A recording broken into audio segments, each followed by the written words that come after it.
শুভ সকাল বন্ধুরা, আমার ব্লগে তোমাদের সবাইকে স্বাগত। তোমরা সবাই কেমন আছো? আশা করছি সবাই খুব ভালো আছো আর আমরাও সবাই ভালো আছি। তাহলে চলো স্টার্ট করছি আজকের ব্লগটা। তোমরা প্রথম থেকে শেষ অবধি দেখতে থাকো। আর এখন বাজে হচ্ছে বেলা 9:30 মতন। দেখো আমার ছোটো ছেলেকে ডেকে যাচ্ছি, উঠছে না। দেখো বিছানায় বোতল, ফোন, কত কি রয়েছে। দেখো এখনও বেড টেড কিছুই ক্লিন হয়নি। শাশুড়ি ঘরটা ক্লিন করে এলাম, করে এখন তোমার স্নান টান করে বাসি যেসব কাজ ছিল সবই করে নিলাম, করে ঠোরে এখন দেবো হচ্ছে ঠাকুরটা দিয়ে দেবো। ঠাকুর দিয়ে তারপরে ঠাকুরের বাসনটা আগে ধুয়ে নিয়েছি, এবার ঠাকুরটা দিয়ে তারপরে তোমার আর রান্নার কাজগুলি চা করবো। তারপরে আস্তে আস্তে রান্না টান্না বসাবো। দেখো শাশুড়ি বেড টেড সব ক্লিন করে রেখেছি। শাশুড়ি আজকেও বোধহয় আসবে না, মনে হয় কালকে আসবে। তাহলে চলো তোমরা দেখতে থাকো ব্লগটা। দেখো এবার ঠাকুরটা দিতে চলে এলাম। ওদিকে তো ও ঘুমাচ্ছে, তাই বললাম থাক, তাহলে আগে আমি ঠাকুরকে দিয়ে দিই। তো ঠাকুরকে আগে দিয়ে দিচ্ছি, দিয়ে তারপরে চা করব। আজকে সকাল থেকে তোমার একটু শরীরটাও খারাপ হয়েছে। খারাপ বলতে একটু ঠান্ডা লেগেছে, গলাটাও খুসখুস করছে। ওদিকে বড় ছেলের তো তোমার বললাম একটু জ্বর ভাব, ওরও ঠান্ডা লেগেছে। 2-3 বার করে একটু তোমার গরম জল একটু করে দিচ্ছি, হলুদ দিয়ে একটু নুন গরম জল একটু করে দিই। যখনই ওদের ঠান্ডা লাগে একটু হলুদ নুন দিয়ে একটু গরম জলের মতন করে দিই, ওরা গার্গেল করে নেয়। গার্গেলটা করলে পরে তোমার অনেকটাই হালকা হয় গলাটা। তা দেখছি আমারও আবার কালকে রাত্রি থেকে আবার গলা ব্যথাটা করছে। তাই এবার দেখো চলে এলাম, পুজোটা দিয়ে দিলাম, দিয়ে এবার চলে এলাম তোমার চা করতে। একটু ভাত বসিয়ে দিলাম, আর ওদিকে ছোট ছেলে উঠে পড়েছে, তাই চাটা তাড়াতাড়ি করে নিচ্ছে। করে ঠরে তারপরে ভাতটা বসিয়ে ওদের সকালে কিছু একটু করব, তাই সেগুলি রেডি করতে হবে। আর ছোটো ছেলেকে একটু দেখো ছাতু করে দিচ্ছি, আর আমি আর বড় ছেলে একটু চা করে নিচ্ছি। তো একটু চা খেয়ে আমরা খাবো, আর ওকেও ছাতুটা খাইয়ে দিয়ে আসবো।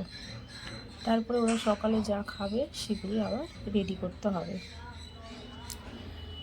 তারপরে কি আনবে না আনবে তোমাদের দাদাভাই, সেগুলো তোমার আস্তে আস্তে শুরু করতে হবে। দেখো এবার ওদেরকে খাইয়ে দিয়ে আসলাম ছোটো ছেলেকে, আর চাটা একটু সাইডে রেখেছি। আগে ভাতের দেখো ভাতটা এবার করব, তাই ভাতের চালটা তোমার ধুয়ে নিচ্ছি। জলটা পুরো ফুটে গেছে, তাই ভাবলাম আগে চালটা ধুয়ে দিয়ে তারপরে চা খাই, কারণ ওই তাড়াহুড়া করে চা আমি একদমই খেতে পারি না। একটু আস্তে ধীরে খেতে হবে, টাইম লাগবে। তার জন্যই ভাবলাম চালটা আগে দিয়ে তারপরে বসে চাটা খাই। তারপরে একটু চাটা খেয়ে একটু তোমার যাই হোক একটু আলু ঠালু ভাজবো, আর একটু ডিমের কিছু করে দেবো ওদের। ওই সকালবেলা ওরা এই দিয়ে খেয়ে নেবে। দেখো বড় ছেলে আবার এসে আবার চায়ের মধ্যে চিনি নিচ্ছে। ও বলছে মিষ্টি একদমই হয়নি, ওর শুধু খালি চায়ের মধ্যে এক গাদা গাদা করে মিষ্টি খাবে। চায়ে অল্প মিষ্টি ওর চলে না, ওকে সবসময় চায়ে বেশি বেশি মিষ্টি দিতে হবে। দেখো ওকে চাটা খেয়ে চলে এলাম, ওদিকে ভাতটাও হচ্ছে। তারপরে দেখো একটু ভাবলাম আগে একটু রুটি করে নিই। রুটি বলতে তোমার আমি তো সবসময় বেশি করে একটু আটা মেখে রেখে দিই, তারপরে যখন করি তখন আবার ফ্রিজ থেকে বার করে তারপরে করি। তা আটাটা একদম মাখা ছিল না, তাই একটু বেশি করে নিয়ে নিলাম। একবারে আটাটা মেখে যে কটা করব সে কটা করে আর বাদ বাকিটা তুলে রেখে দেবো। তাই এবার দেখো ভালো করে এটা একটু মেখে নিচ্ছি। আর তোমার রুটির সাথে আর কিছুই করবো না, কারণ কালকে রাত্রে একটু বেগুন পোড়া রয়েছে। বেগুন পোড়াটা একদমই খাওয়া হয়নি, অল্প একটু খেয়েছি, তাই ভাবছি একটু রুটি দিয়েই খেয়ে নেব। ওটা আর তোমার নষ্ট করিনি, রেখে দিয়েছিলাম। যখন খাবো তখন একটু গরম করে একটু রুটির সাথে খেয়ে নেব, কারণ এখন তরকারি করারও অত তোমার সময় নেই। তারপর বেগুন পোড়াটা তো নষ্ট হবে, বলো, জিনিস নষ্ট করে তো লাভ নেই, তাই এটা দিয়েই খেয়ে নেব। দেখো এবার রুটিটা করে রাখলাম, করে এবারে দেখো কিছু বাসন টাসন রয়েছে সেগুলি আবার তোমার মেজে নিচ্ছি। জমিয়ে রাখলেই তো তোমার অনেক হয়ে যাবে, তাই ভাবলাম একা হাতে কাজ করা, তাই তোমার অল্প অল্প করে যখন যেরকম বাসন বেরোবে তখন তাহলে সেইভাবে মেজে ফেলি, কারণ রেখে দিলে অনেক জমে যাবে, তখন দেখবে কষ্ট হয় মাজতে। তাই যখন যেটা বেরাচ্ছে অল্প অল্প করে সেগুলি মেজে নিচ্ছি। আর ওদিকে তো তোমার কাঁচা ধোয়া সব রয়েছে, ছেলেকে খাওয়ানো থাকে, স্নান করানো থাকে, ছেলের বইপত্র গোছানো, কত রকম কাজ করতে হয়। তাই সব একবারে যদি আমি বাসন রেখে দিই তাহলে তোমার অনেক হয়ে যাবে। তার জন্যে অল্প অল্প করে যা বেরাচ্ছে তাতে তাতে করে দেখো মেজে নিচ্ছি। আর এদিকে দেখো আটার এই বাটিটাও তোমার বের করে দিয়েছিলাম, আটা তো শেষ হয়ে গেছিলো, তাই আটার বাটিটাও তোমার বের করে দিয়ে মেজে নিলাম। এবার দেখো রুটিটা করে নিচ্ছি, বেশি করবো না, 3টে করব। এখন 2টো খেয়ে নেবো আর রাত্রির একটা তোমার রেখে দেবো। রাত্রে আমি একটাই রুটি খাই আর ওরা তো সবাই ভাত খায়, তার জন্যে এখন এই 2টো আর রাত্রির একটা করে নিচ্ছি। তারপরে ওদের আস্তে আস্তে করে ওদের সকালে কি খাওয়াবো না খাওয়াবো সেগুলিকে তোমার আবার তৈরি করতে হবে। তো এটা আগে করে নিই, এখন তোমার খুব বেশি বেলা হয়নি, তাই ছোটো ছেলেকে একটু বসিয়ে রেখেছি, একটু বসে ওকে বললাম তো একটু টেবিল ঝুলি লেখ। ও টেবিল ঝুলি জানো এখন আবার সেই টেবিলস আবার ভুলে গেছে, 4-5 দিন পরেনি আবার একটু টেবিল ঝুলি উল্টোপাল্টা করছে, তাই ওকে আবার টেবিলসটা লিখতে দিয়ে এলাম। দেখো এবার ওদেরকে একটু খাইয়ে দাইয়ে দিলাম, দিয়ে ওদেরকে এমনি কিছু করিনি, শুধু একটু আলু ভেজে দিয়েছিলাম আর একটু ডিমের অমলেট করে দিয়েছি, ওই দিয়ে ওরা খেয়ে নিয়েছে। এবার চলে এলাম দেখো রান্নায়। তোমাদের দাদা ভাই আবার সেই পটল দেখো, কচি কচি পটলগুলি এত সুন্দর, ছোট্ট ছোট্ট পটলগুলি, পটল আলু বলছে তরকারি করো, আর তোমার একটু উচ্ছে আর বেগুন কেটে নিয়েছি, আর মাছ নিয়ে এসছে তোমার, কাতলা কাটা নিয়ে এসছে আজকে, তো সেগুলি করব। যা সব আগে তোমার কেটে কুটে রেডি করে রেখেছিলাম, এবার 2টো কড়াইতে তোমার চটপট করে বসিয়ে দিই, তাহলে কি তাড়াতাড়ি রান্নাটা হয়ে যাবে। তারপর রান্নার পর তো বলো কত কাজ থাকে, তা সেগুলোও করতে হবে। দেখো ওই কড়াটায় বেগুন ভাজা বসিয়ে দিচ্ছি, আর তোমার এইটাতে তোমার পটলের আলুগুলি একটু ভেজে নিচ্ছি।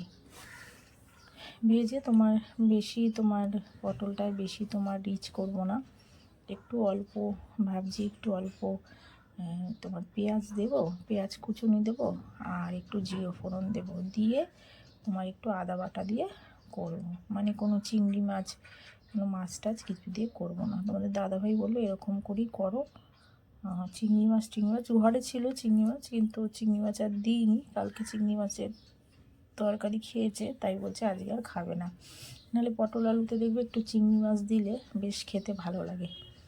তো ভাবলাম থাক, যা বলে গেছে তাই করি, কারণ তোমার আবার যদি আমি তোমার চিংড়ি মাছ দিই তাহলে হয়তো এসে বলবে আবার চিংড়ি মাছ দিলে কেন, এই নিয়ে আবার এক ইয়ে হয়ে যাবে, ঝামেলা হয়ে যাবে, এটার দরকার নেই আমার, যেরকম বলে গেছে বাবা সেরকমই করে রাখি। দেখো পটলগুলি তোমার ভালো করে ভেজে রাখলাম, আর আলুগুলি তো আগেই ভেজে রেখেছি। এবারে দিয়ে দেবো একটু জিরে আর একটু তেজপাতা, তা একটু তেলটা কম ছিল তার জন্য আবার একটু তেল ঢেলে দিলাম। দেখো তেজপাতা দিলাম আর একটু দিয়ে দিলাম জিরে, দিয়ে তোমার পেঁয়াজটা দেবো বলে পেঁয়াজটা তখন একদম ভুলে গেছিলাম, ওদিকে বেগুনটা নামাতে গিয়ে ভুল করে তোমার আলুগুলি আগে দিয়ে দিয়েছি, তাই আলুগুলি তোমার দেওয়ার পরে একটা সাইড করে নিয়ে তারপরে তোমার পেঁয়াজগুলি ভেজে নিয়েছিলাম, কারণ পেঁয়াজগুলি কেটে রেখেছি, বেগুন তোমার দিতে গিয়ে একদম ভুলে গেছে। দেখো এবার একটু আদা দিয়ে দিলাম, দিয়ে দেখো এবার পেঁয়াজ দিয়ে দিয়েছি, ওর মধ্যে দিয়ে দিয়েছিলাম, সেটা তোমাদেরকে দেখাইনি, পেঁয়াজ একটু দিয়েছি। দেখো ভালো করে নেড়ে চেড়ে এবারে একটা একটা করে মশলা দেব। মশলা বলতে তোমার যেমন দিই হলুদ, জিরে আর তোমার লঙ্কা, আর এক্সট্রা কোনো অন্যরকম মশলা আমি দিই না, আমি যখনই রান্না করি তখনই এগুলি দিই। ধনের গুঁড়ো ঠুড়ো অনেকে দেয়, ভালোও লাগে খেতে, কিন্তু আমি ওরকম দিই না। দেখো এবার একটুখানি চিনি দিয়ে দেবো, দিয়ে দেখো কালারটা কি সুন্দর হয়েছে। দেখো একটুখানি তোমার হলুদ, যাই হোক লঙ্কার গুঁড়ো, নুন মিষ্টি একটু দেখবে দিলে পরে কষানোর সময় দেখবে কালারটা কত সুন্দর আসে। বেশি খুব একটা তোমার ঝোল ঝোল করবো না, একটু গ্রেভি করবো। তোমাদের দাদাভাই বলেছে একদম ঝোল করবে না, অল্প অল্প গ্রেভি রাখবে, তাই এই জন্য অল্প একটু জল দিলাম, বেশি জল দিলাম না। এবার দেখো মাছটা করে নিচ্ছি। মাছটা তো আগেই তোমার নুন হলুদ দিয়ে মেখে রেখে দিয়েছিলাম ভালো করে ধুয়ে। তো এবার মাছগুলি দেখো ভেজে নিচ্ছি। মাছটা করবো আবার তোমার হচ্ছে পেঁয়াজ দিয়ে একটুখানি করব। দুটো পেঁয়াজ ঘষে নিয়েছি, পেঁয়াজগুলি একটু সরিয়ে রেখেছি। আর দেবো একটু নুন হলুদ যেমন দিই তেমন মশলা দেবো, আর কোনো এক্সট্রা কোনো আর কিছু না, আদা বাটা বা তোমার রসুন টসুন কিচ্ছু না, শুধু একটু পেঁয়াজ দিয়ে আর তোমার কালো জিরে ফোড়ন দিয়ে করবো, আর কিছুই না। দেখো এই মাছগুলি ভাজা হয়ে গেল। আবার এই মাছগুলি রয়েছে সেগুলি আবার দিয়ে দিলাম। দেখো আমি হাতে করেই এরকম করেই মাছ দিই। অনেকে বলে যে এরকম করে দিয়ে দাও তোমার ইয়ে লাগে না, তেল ছিটকায় না? বললাম না, আমি এরকম করেই দিই। হ্যাঁ, চিংড়ি মাছ ছিল 4-5টা, ওটাও দিয়ে দিয়েছি। কারণ আমার বড় ছেলে, তো তোমরা এতদিনে হয়তো জেনে গেছো, আমার বড় ছেলে কাতলা মাছ একদমই খায় না। তাই ওকে যখনই কাতলা কাটা আনা হয় তখন ওর জন্যে আবার চিংড়ি মাছ বা ঘরে যেরকম মাছ থাকে সেগুলি আবার একটু করে দিই। তাই চিংড়ি মাছটা একটু ওর জন্য 4-5টা ভেজে রেখে দিলাম। দেখো এবার একটু কালো জিরে ফোড়ন দিয়ে দিয়েছি, আর দিয়ে দিলাম একটু পেঁয়াজ দিয়েই তোমরা মাছের ঝাল ঠাল এরা বেশি খায়। মানে আমার শ্বশুরবাড়িতে আমার শাশুড়ি বেশিরভাগই মাছের ঝাল ঠাল পেঁয়াজ দিয়েই বেশি করে। আমাদের বাড়িতে মা যেমন আবার তোমার একটু কালো জিরে ফোড়ন দিয়ে তোমার একটু কাঁচা লঙ্কা দিয়ে একটু নুন হলুদ মিষ্টি টিষ্টি দিয়ে একটু দিয়ে ওরকম একটু ঝাল করে নেয়, ওটা কিন্তু বেশ ভালো লাগে কালো জিরে দিয়ে। এখানে ওরা পেঁয়াজ যে কোনো ঝালে পেঁয়াজ খাবেই। তা আমারও খেতে খেতে অভ্যাস হয়ে গেছে, খারাপ লাগে না। এক এক সময় মা বলে তো পেঁয়াজ দিয়ে ভাল লাগে মাছের ঝাল। আমি বলছি হ্যাঁ। এবার দেখো অনেক রকম মাছ আছে, যেমন রিঠা মাছ আর মাছ, এগুলি পেঁয়াজ ছাড়া ভালোই লাগে না। কিন্তু তোমার এই যে কাতলা কাটা রুই মাছ, এইগুলি আমার মা ওরা সব ঝোল খায়, কোনো পেঁয়াজ দিয়ে করে না। কিন্তু আমার শাশুড়ি আবার এরকম পেঁয়াজ দিয়ে করে, তাই আমিও খেতে শিখে গেছি, খারাপ লাগে না। দেখো একটু ঝাল করব তাই অল্পই তোমার জল দিলাম। এবার মাছগুলি একটা একটা করে দিয়ে দেবো। আর ওটাতে তো তোমার বসিয়ে রেখেছি একটু তোমার বেগুন ভাজা করেছিলাম, সেই বেগুন ভাজা আর একটু উচ্ছে ভাজা করেছি, সেই উচ্ছে ভাজাটাই বসিয়েছিলাম। দেখো মাছটা আবার হয়ে গেছে, ওপর দিয়ে একটু দিয়ে দেবো ধনে পাতা। দেখো রান্না ঠান্না হয়ে যাওয়ার পরে আবার ছোটো ছেলেকে একটু স্নান করাবো। ও তো বললাম তোমাদের পড়ছে একবার এই ঘর ওই ঘর করছে। তার মধ্যে দাদার সাথে কতবার একটু যুদ্ধ লড়াই ঝগড়া হয়ে গেল, এই করছে শুধু। এবার দেখো চলে এলাম কাচতে, কিছু কাঁচা ভিজিয়ে রেখেছিলাম, তা সেগুলি এবার কাচতে চলে গেলাম। ওদিকে তোমার রান্না বান্না পুরো কমপ্লিট হয়ে গেছে, গ্যাস ট্যাসগুলি একটু পরিষ্কার করা আছে। তাই ভাবলাম আগে একটু কেচে নিই, কারণ রৌদ্র চলে গেলেও তো তোমার এগুলি কিছুই শোকাবে না। তারপরে ওইদিকে তোমার আবারও কিছু ভেজানো থাকে, সেগুলি আবার মাসিও এসে কাছে, তা সেগুলি তোমার আবার শুকাতে দেবো। কারণ ওইটুখানি ব্যালকনির মধ্যে মেলতে হয়, তা সব একবারে মেললে হবে না, তাই আমি আবার কটা ধুয়ে কেচে নিয়ে মেলে দেবো। রোদ্দুর থাকতে থাকতে তোমার শুকিয়ে যাবে। তারপরে তো তোমার মাসি যখন আসবে তখন তোমার সন্ধ্যার পরেই তো মাসি আসে, তার আগে উনি আবার আসতে পারে না। রান্না বান্না কমপ্লিট হয়ে গেল, গ্যাসটা সব পরিষ্কার করে নিয়েছি। আর তোমার এখন দেবোদের খেতে। শাশুড়ি বিকেলে আসার কথা ছিল, তা এখন শুনছি যে ফোন করেছিল শাশুড়ি, বলল আজকে আসবে না, ওনার মেয়ে আসতে দেয়নি।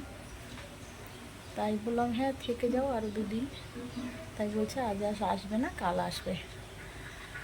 তা আমার ওইদিকে দেখো রান্না টান্না সব কমপ্লিট হয়ে গেছে, আর এখন ছেলেদের দেবো খেতে। আর আমি ওদের খেতে দিয়ে, তোমাদের দাদাভাই এখনও আসেনি, ও আসলে ওকেও খেতে দেবো। খেতে দিয়ে তারপরে আমি জামা টামা চেঞ্জ করে একটু গোপালকে আবার একটু জল বাতাসা দেবো, দিয়ে তারপরে তোমার আমি খেয়ে নেব। তাহলে চলো, কি রান্না করেছিলাম সেগুলো তোমাদের দেখিয়েছি, আর সেগুলি তোমার কমপ্লিট হওয়ার পরে সেগুলি দেখানো হয়নি। চলো তাহলে সেগুলি দেখে নাও।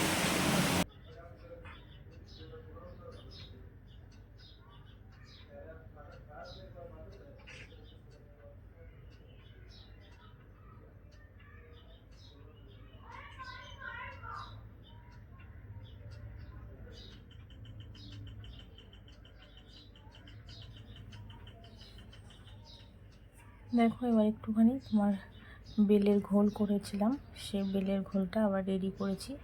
তোমাদের দাদাভাই বাজার থেকে নিয়ে এসেছিলো একটা ছোট বেল, সেই বেলটা আবার তোমাদের দাদাভাইয়ের জন্য আবার একটু করে দিলাম। একটু ও আর তোমাদের দাদাভাই আর ছোট ছেলে একটু খেয়েছে, আমি আর খাইনি, কারণ ভাত খেয়ে উঠেছি আর ইচ্ছা করছিল না। তোমাদের দাদাভাই আর ছোট ছেলে অনেকক্ষণ ওরা খেয়েছে, তাই ওরা এখন খেলো, আর আমি এই সবে খেয়েছি বলে আর খাইনি, তাই ওদের দুজনকে দিয়ে দিয়েছি। আর বড় ছেলে তো খেলতে বেরিয়ে গেছে, ও আস্তে আস্তে সন্ধ্যা, তখন আর বেলের ঘোল দেবো না, তাই ওদের দুজনকেই দেখো দিয়ে দিলাম। এবার দেখো সন্ধ্যার পরে দেখো চলে এলাম এবার একটু চা করতে। তোমার দুপুরের দিকটা একটু বিকাল যখন হলো তখন একটু রেস্ট নিয়েছি, বসেছিলাম। তারপর তোমাদের দাদাভাইও চলে এসছে, ঘরে রয়েছে, বললো এখন চা খাবে না, একটু পরে খাবে, তাই আমার চাটা করে নিচ্ছি। আর ছোটো ছেলে বললো মা একটু ম্যাগি করে দাও, তাই ওকে আবার একটু ম্যাগি করে দেবো। তাই ম্যাগিটা পুরোটা দিলাম না, কারণ যদি গোটা প্যাকেটটা দিয়ে দিই তাহলে ওদিকে আবার রাত্রিরে খাবার নিয়ে প্রচণ্ড জ্বালাবে। ভাত যদি তোমার আবার ম্যাগিটা পুরো খেয়ে না, তাহলে ভাত একদমই খাবে না, তাই ওকে আর পুরো ম্যাগিটা দিলাম না। এই অল্প ম্যাগি দিয়ে ম্যাগিটা বসিয়ে দিলাম। আর ওদিকে দেখো আমি চাটাও করে নিয়েছি, চাটা হয়ে গেছে। এবার একটুখানি তোমার দুধ চা করেছি, তা বড়ো ছেলে বললো মা আমি একটু খাবো, তা ওকেও দিয়েছি আর আমি একটু দুধ চা খেয়ে নিলাম। আর ম্যাগিটাও হয়ে গেছে, দেখো ম্যাগিটা হয়ে গেছে। এবার ওকে ম্যাগিটা চলো দিয়ে আসি। দেখো ম্যাগিতে ডিম দিইনি, প্লেনই করেছি। ডিম বলছিল মা একটু ডিম দাও, আমি বললাম না ডিম দেবো না, তুমি এই খাও, প্লেনই খাও। তোমার চা বিস্কুট খেয়ে নিলাম আমি আর বড় ছেলে, আর ছোটো ছেলেকে করে দিলাম ম্যাগি, ও এখন ম্যাগি খাচ্ছে। আর দেখো বসে দেখো এখনো কার্টুন দেখছে ও, তা এখনও পড়তে বসেনি, বসাবো একটু পরেই বসাবো, এখন তো অত চাপ নেই, একটু পরেই বসাবো। আর রাতে সেরকম তোমার রান্না বান্না নেই, একটু ভাত বসাবো, একটু দেরিতেই বসাবো, কারণ তোমাদের দাদাভাই একটু গরম ভাত খেতেই ভালোবাসে, তাই একটু রাত্রির দিকে ভাত বসাবো। আর আমার রুটি তো তোমার কড়াই রয়েছে, আর তোমার একটা বাসন রয়েছে, সেগুলো একটু ধোবো, ব্যাস। আর রাত্রির দিকে আর কোনো কাজ নেই। তাহলে চলো আজকের মতন ব্লগটা এখানেই শেষ করছি। তোমরা সবাই ভালো থেকো, সুস্থ থেকো, আর প্লিজ একটা লাইক সাবস্ক্রাইব করতে কিন্তু ভুলো না। সাবস্ক্রাইব না করলে পরে আমার পরের ব্লগগুলি কী আমি শেয়ার করব সেগুলি কিন্তু তোমরা দেখতে পারবে না। তাই প্লিজ যদি আমাকে ভালোবেসে থাকো তাহলে একটা লাইক করো, সাবস্ক্রাইব করো। আর যারা আমাকে সাবস্ক্রাইব করে রেখেছো তাদেরকে অসংখ্য ধন্যবাদ, আর আমার অনেক ভালোবাসা। তাহলে আজকের মতন টাটা।